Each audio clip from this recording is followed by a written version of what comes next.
আর ওলি স্বপ্নে দেখেন কিয়ামতের ময়দান কায়েম হয়ে গেল।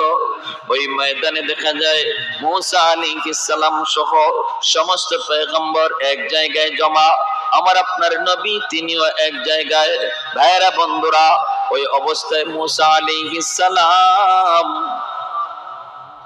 মুসা আলাইহিস সালাম তিনি বলতেছেন, ওগো নবী, আখেরি নবী, আপনি নাকি বলেছেন আপনার উম্মতের উলামায়ে কেরাম, উলামা ও উম্মতি কা আমবিয়া ইবনি ইসরাইল, আমার উম্মতের উলামায়ে কেরাম বনি ইসরাইলের নবীদের সমান।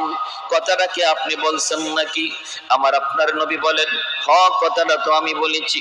মুসা নবী তখন বলেন, কেমন করে আপনি কথাটা বললেন? আমার তো বুঝে পড়ে না, একজন মানুষ সাধারণ একজন উম্মত নবীর সমান হয় কেমন করে?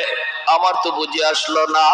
আমার আপনার নবী রহমতের নবী বলে উম্মতের কেমন করে? আমার তো বুঝে আসলো না। আমার আপনার নবী রহমতের নবী বলে